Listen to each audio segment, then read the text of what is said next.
So here's the thing. I had to fight and wait for a very, very long time, my whole life, to finally get something that felt almost normal. The closest to normal I've ever had in my life. I got that when I was 20, turning 21. And when I did that, I got a haircut that I really liked for the first time. Enter a boyfriend who, in short, ruined my life. Hurt me more than anyone has ever hurt me, manipulated me into believing that it is all my fault, ruining a lot of my relationships, denying the child we made together, trying to convince me ever so desperately to abort the child, put the child up for adoption, get rid of the child. When that didn't work, he called CPS several times to try to get rid of the child. He's just a lot has happened, and he has made me learn levels of forgiveness that I did not know any human was capable of, because I would consistently make excuses for him. I'm not alone in this house, and I'm very nervous to be doing this. Gotta make sure it's locked. I got anxiety. It's just embarrassing to talk to myself. Anyway. That was traumatizing. I entered that relationship as somebody who had built myself into a young woman that I really loved. And I loved who I was, and I loved who I was becoming. And I had standards, but it was such a slow burn and such a confusing, like, up and down. I didn't learn the term love bombing until much later. But at some point, somehow, I lost all of that self-respect, and I was being treated terribly. And I was being isolated from all of my friends. I was consistently making excuses and being forgiving because, well, he only did that because he felt this way, or he really intended it this way, or I'm just being sensitive. Any kind of mental gymnastics I could do to just belong to this person and have it be okay, because one day it was all going to be okay. He would have moments where, and these moments were exactly when I would try to leave him, which took me many times to do, where he was perfect and he was so sorry, and it was the worst apology ever because it wasn't an authentic apology. It was not followed by any changed behavior. It was usually followed by worse behavior, and the apology itself was not something very genuine. It was more like, I'm so sorry, I'm such a terrible person, I'm God's mistake, I should kill myself. Shortly after the apology, he would deny it ever happened and let me know that I was making it up or crazy or lying or it didn't happen that way, but he's starting to feel that way. That was most of the apologies I ever got out of him. Continue to love him. Continue to forgive him. I've been homeless because of him. I've been a single parent because of him. I have dealt with CPS because of him. I've just dealt with a lot. I lost the best friend I've ever had, who I still love to this day, because of a tragedy that came about the first time I tried to leave him, made it so that I cannot safely talk to that friend. He's put my life and my son's life at risk several times, and for several years, I just kept making excuses because he has good intentions and he doesn't see what he's doing, etc., etc. And I tried to leave so many times, and every time I tried, it was like this gut-wrenching, soul-crushing, world-ending pain. Oh my gosh, I don't know how I did it. I mean, before him, I almost got married to someone, and it hurt to get over that, but I did.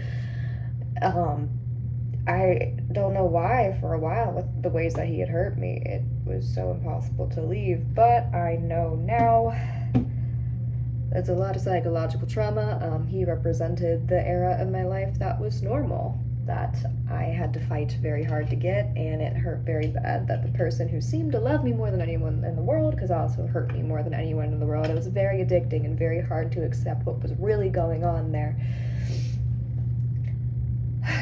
He also had everything that I always wanted that I never got. Not that it was jealousy, but I definitely wanted to cling to that because I wanted to be a part of it too. He got all the money, he got a happy little home family, he was going to school for free, he had it all, and just all those normal things I never got.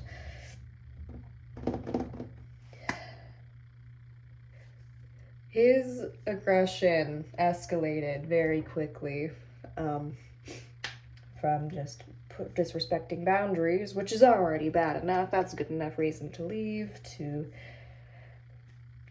yelling, to really shutting me down, to really causing some social problems, to really diminishing my self-esteem and my self-respect, to and not that it would be better if I was a bigger person and he was a smaller person, but he would start throwing things, and I'm under 5 feet tall and he's a 6 foot tall, very strong boxer, and he would get in my face and he would pull back like he was gonna hit me and tell me how much he wanted to hit me, and he could and he should.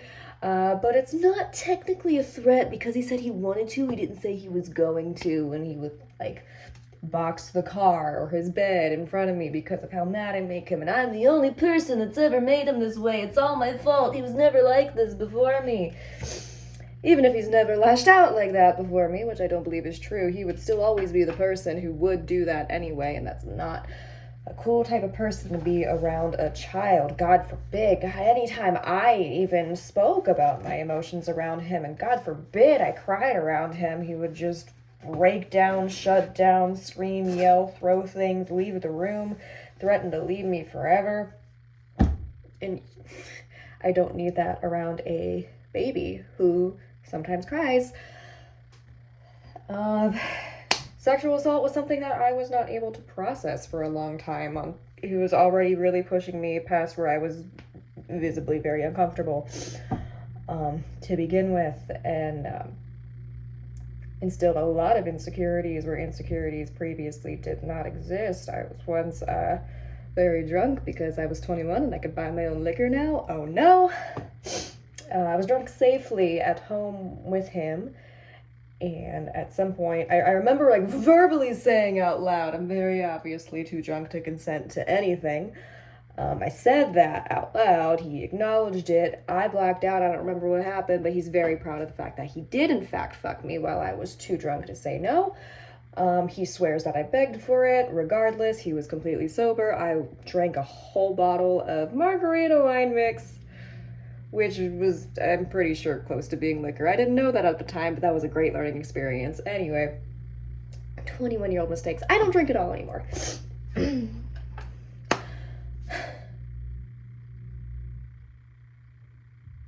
There was a day after I broke up with him that I consented to visiting him again. I consented to him coming to my hotel room to come pick me up so that we could go somewhere, and he decided to start making out with me, which I consented to. He decided to take my clothes off, and he decided to try to have sex with me, to which I said no.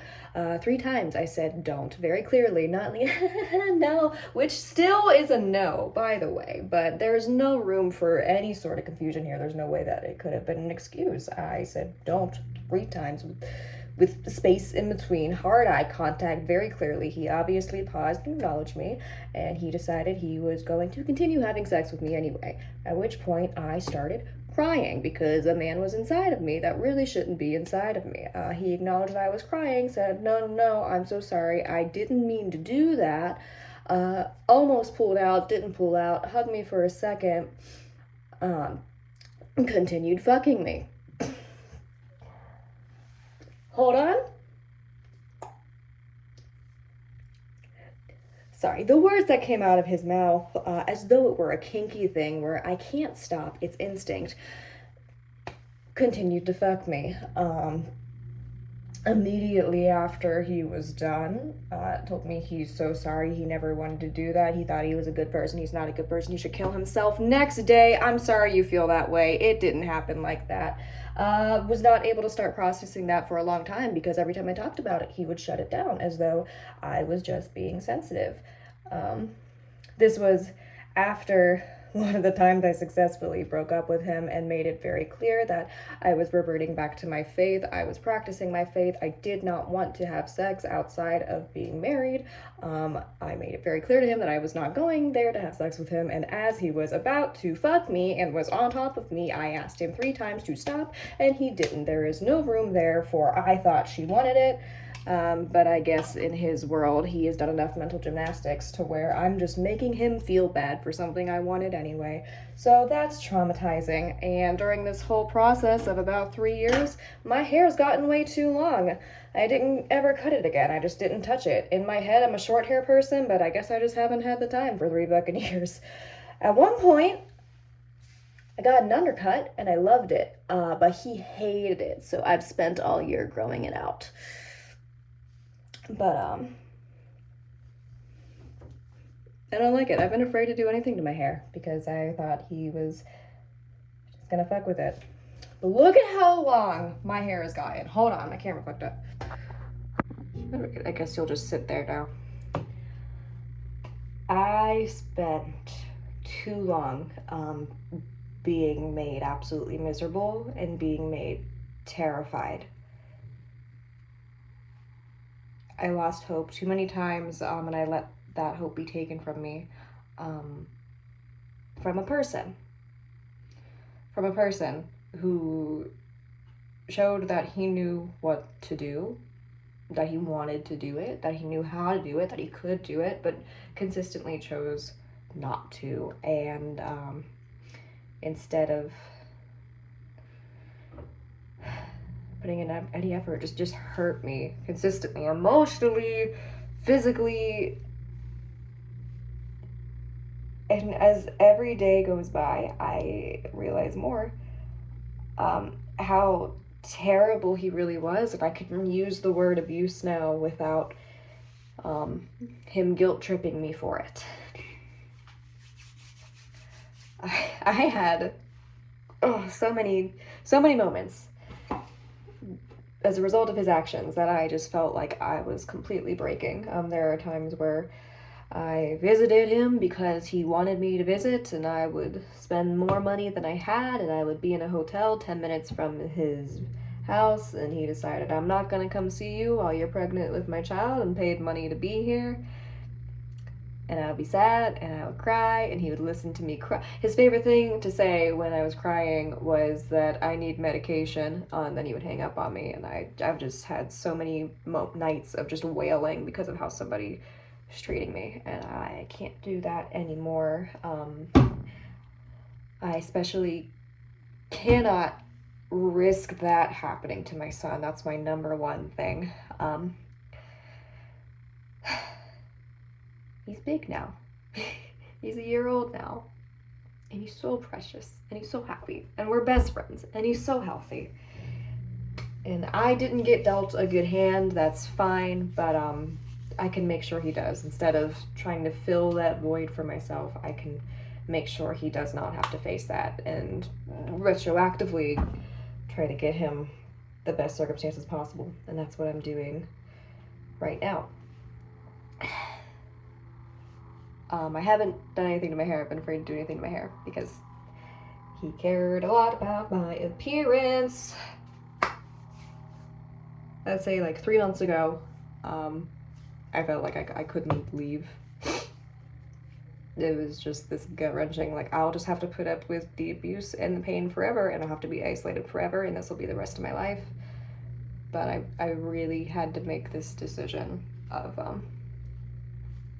at some point, so many things should have been the last straw, but something happened that was just way too obvious, that he was putting not only me, but our son in very legitimate danger. And I cannot risk that from somebody who refuses to even acknowledge how drastic he's being. That was really scary. And I can't do it. I don't want him to grow up seeing me be abused. I don't want him to think it's okay to be abused. I don't want him to think it's okay to abuse other people. I don't want him to die. I don't want him to get hurt. That boy's physical aggression escalated so quickly, and if I did not get out of there on time, I fully believe it would have, he's like slapped me a few times, and it was like light or whatever. It wasn't like fully beating me, but the rate at which I went from the beginning of that relationship, I have standards. If XYZ boundaries are crossed, I'm out of there, to letting those boundaries be crossed, to excusing rape, to letting myself be hit. Like, he was just gonna he was throwing things and breaking things. I'm so happy he wasn't there during the newborn phase. Newborns cry so much. He would have absolutely shaken that baby, thrown that baby, hit that baby. Yeah, I fully believe that would have escalated if I stayed around long enough for him to start beating me very badly to the point of injury, hurting, potentially killing my son, potentially one day killing me. I fully believe that. It just got too bad too quickly, and so many people tried to warn me, and what happened? He told me that I was dramatizing and I need to cut those people out, and those people are toxic. So I didn't listen to people. I didn't listen to everybody telling me that he was showing all the signs of abuse. This is not how you should hold these things. All the signs of abuse, all the signs of escalating his aggression, and I didn't listen. That was 2 months ago. But then 2.5 months ago, when that final straw happened, was pulled, I don't know, when that thing happened, I made the decision. And it still hurt, but I left. And it was kind of scary for a minute, because I wasn't entirely sure what I was going to do without him. He was very much controlling my entire life. So it's kind of like I didn't have anywhere to go, but I knew I couldn't be there anymore. My son, could not be there anymore. So that era is over. I will not be putting myself in danger. I will not be putting my son in danger. I will be creating something good for him. And this is the beginning of something that I waited for and fought for. And what happens with those new eras, this hair is dead. And that era is dead.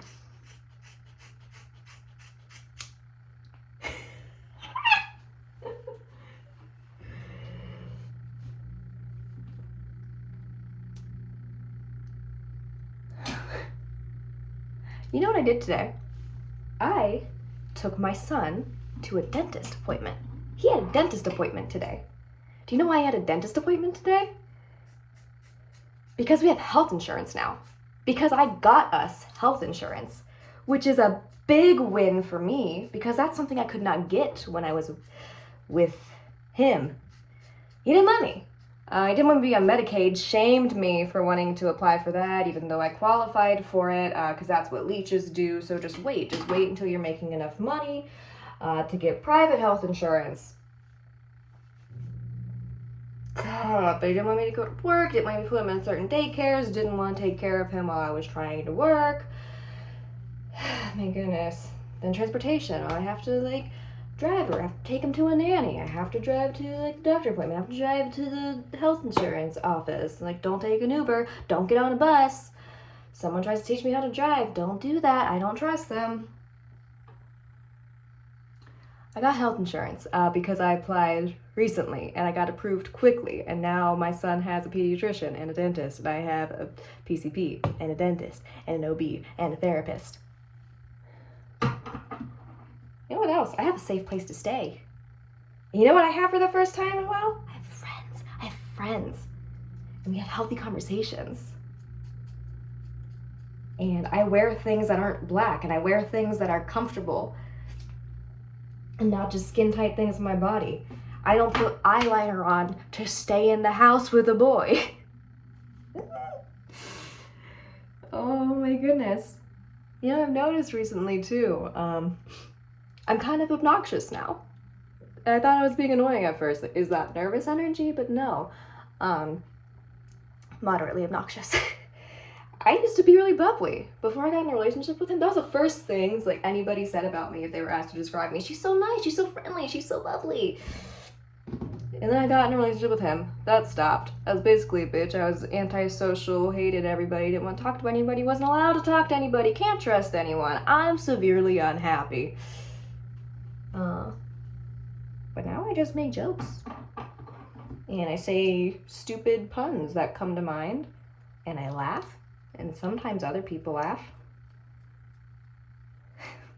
I'm listening to music I like. My relationship with God has been getting a lot stronger. I'm very happy about that. I'm involved with things socially. I'm actually building a life. I am supporting us. I have a future going for us. Oh, I'm going to college. Not right now, but that's actually like a set in stone thing that's happening. I kept not going to college. I didn't go to college right out of high school just because of time, money, circumstances. I wanted to go, I wanted to start when I was 20. Actually, when I was 21. I planned on it when I was 20. And the boyfriend convinced me not to because it was too late and it would take too much time. And I shouldn't go. It's pointless at this point. It's a waste of time. It's hopeless. At 20. Because 20 was too late to start college. What? So, I'm gonna start school. And my goal is what my goal was before that I gave up on, which is to get a degree in psychology. And I will be a therapist. And I want to help people who deal with shit like this. Because that fucking sucked. I will not be doing that ever again. I'm gonna have somebody fix this, but I had to make the initial cut. Cause, I'm never doing that again. And my son will never be doing that. I truly love that man. I don't want to call him that. I truly love that boy. And I truly hope that one day he becomes a man. And I hope he takes care of his mental health. And I hope he's happy, I hope he's successful, I hope he turns into a kind, Christ-loving person. But I do not want to wait around to see if he becomes that. I will not be subjecting myself to so much pain anymore for the sake of somebody's potential. Yeah, no, I have the most amazing baby. He's so great. He is my bestie. And I'm so desperate. Everything I'm doing right now is for him. And it's on an incline, and it was never on an incline when I was in that relationship. And the rate of like how quickly things can begin to improve and I can start to get my balance when that guy's not in the picture anymore. I am very grateful that I was able to take this step while my son is still young so that I can start healing. I already am. So that I can become someone that I love again and that I would want to be, and someone that like I want my son to grow up seeing that best version of me, and I'm grateful that that's the version that he gets to remember because I was able to get out of that.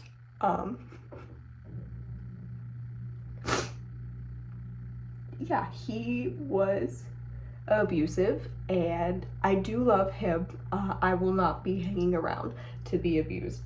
I will probably always have love for him in the sense that I hope the best for him. And I also love myself and I love my son and I will be making the best decisions for us. This is a new era. This is a happy era. It might not all be linear, but this is healthy. And someone will fix this. This will get fixed, but you get the point, right? Okay. Yeah. I fully credit God to my ability to do this. Oh my gosh, this hair is gonna be so much easier to wash.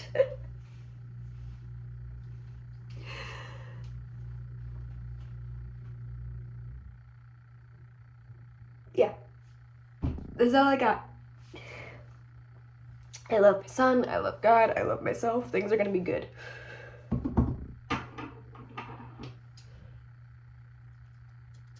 Things are gonna be good.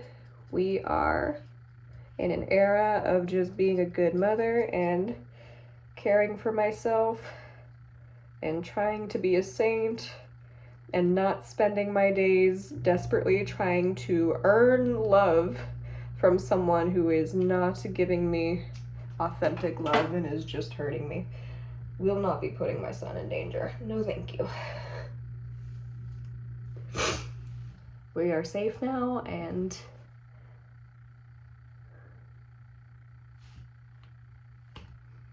have a wonderful year. Have a wonderful season. Okay, it's gonna be a good one. Hi, I stopped crying. I cleaned up a little bit. My friend fixed it. I look good, feel good. Everything's fine now. Have a wonderful night.